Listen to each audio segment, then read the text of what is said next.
आज हम देखने वाले हैं ब्रांच अकाउंटिंग पर न्यूमेरिकल। तो यहाँ पर एक क्वेश्चन है, आप इस क्वेश्चन को अच्छे से पढ़ लीजिए। J and company of are running a branch at Kolkata. Goods are invoiced to branch at selling price which is 25% above the cost. यहाँ पर आपको लोडिंग कैलकुलेट करनी है। लोडिंग कैसे कैलकुलेट करनी है वो मैं आपको बताता हूँ। आपकी जो सेलिंग प्राइस दी होगी उस पर अबव कॉस्ट, उसका एक फॉर्मूला है, वो हम आगे देखेंगे। Following in the details prepared in the books of head office. Head office के बुक्स में इस अकाउंट को प्रिपेयर करो। तो देखो यहाँ पर ये सब डाटा दिया गया है, ओपनिंग स्टॉक, फर्नीचर, पेटी का सब कुछ असेट्स लाइबिलिटीज दी गई है। आप इसे अच्छे से देख लीजिए और नोट कीजिए अपनी बुक में यहाँ तक, ठीक है। तो ये देखिए मैंने पूरा क्वेश्चन आपको यहाँ तक दिखा दिया। अब मैं आपको आंसर एक्सप्लेन करता हूँ। सबसे पहले हम देखेंगे डेटर्स अकाउंट। अब डेटर्स अकाउंट हमें किस तरीके से निकालना है, देखो डेटर्स अकाउंट हमें फाइंड आउट करना है इसका। देखो ओपनिंग बैलेंस, इसका बैलेंसिंग फिगर आएगा, हम देखते हैं। बाय कैश रिसीव्ड, अब कैश हमको रिसीव हुआ है, कितना हुआ है 12,000 प्लस 5,000, ठीक है। अभी कैसा हुआ है ये देखो, यहाँ पर देखो आप कैश रिसीव्ड फ्रॉम डेटर्स। तो अगर हमें कैश मिला है डेटर्स से तो डेटर्स का अकाउंट क्रेडिट होगा, क्योंकि उतने से डेटर्स हमारे कम होंगे। फिर cash paid by branch debtors direct to the head office. Branch के डेटर्स ने क्या किया, डायरेक्टली हेड ऑफिस को पैसे दे दिए, तो मतलब इससे भी हमारे डेटर्स कम हो गए। फिर डिस्काउंट अलाउड फॉर डेटर्स, इससे भी हमारे डेटर्स कम होगी 600 के।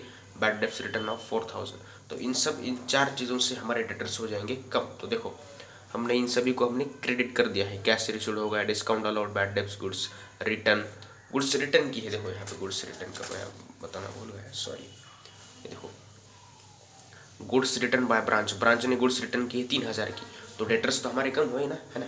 तो इस तरीके से आपका डेबिट साइड का टोटल, क्रेडिट साइड का टोटल आएगा 40,000। अब इस 40,000 में से आप माइनस करेंगे क्रेडिट सेल्स। आपने क्रेडिट पे गुड्स सोल्ड की थी, तो क्रेडिट पे अगर सोल्ड करो तो डेटर्स बढ़ेंगे, तो 30,000।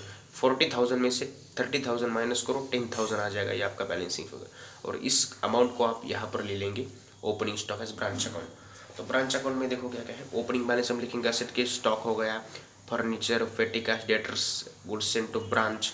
बैंक अकाउंट के एक्सपेंसेस हो गए आपके salaries, advertisement, rent, petty cash, difference in goods in branch, difference in opening stock reserve, difference in goods sent to branch, bank account, cash sales किया आपने, क्रेडिट भी सेल्स किया, तो इससे आपका बैंक में आपके पैसा आएगा। From cash received from branch debtors by goods return. अब ये स्टार जो किया है ना, इस पर आपको वर्किंग नोट करनी है, ठीक है। वर्किंग नोट किस तरीके से करनी है मैं आपको बताता हूँ। Difference in closing stock net profit, और एक क्लोजिंग बैलेंस, प्रीपेड रेंट हो गया, पेटी कैश, फर्नीचर, डेटर्स, स्टॉक।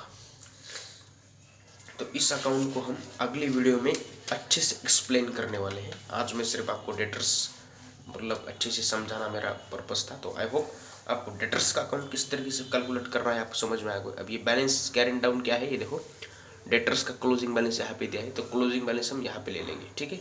तो इन सभी से हमारे डेटर्स कम हुए हैं, ध्यान रखिए। कैश हमें डेटर्स से मिला है तो डेटर्स तो कम होगा, है ना। डिस्काउंट हमने डेटर्स को दिया है तो डेटर्स कम होगा। बैड डेब्ट्स दिए, बैड डेब्ट्स मतलब किसी ने हमें हमारे पैसे नहीं दिए। गुड्स रिटर्न की है किसी डेटर्स ने, डेटर्स का क्लोजिंग बैलेंस इतना था। तो अब इन सभी में से हमने 30,000 की क्रेडिट सेल्स की थी, तो हमारे पास ओपनिंग बैलेंस कितना आएगा 10,000। अब इस ओपनिंग बैलेंस को हम ट्रांसफ़र करेंगे यहाँ पर। तो यहाँ पर हमने सभी असेट के बैलेंस ट्रांसफ़र किए हैं, देखिए आप ध्यान से देखिए। गुड्स सेंट की है, फिर एक्सपेंसेस हुए हैं कुछ, bank salaries, advertisement, rent etcetera, तो इन सभी एक्सपेंसेस को हमने किया है। अब लोडिंग को किस तरीके से कैलकुलेट करना है वो हम आगे देखेंगे। Let us thanks for watching this video. अगर आपको ये वीडियो पसंद आ गई है तो लाइक, शेयर एंड सब्सक्राइब करो एंड कमेंट भी करो।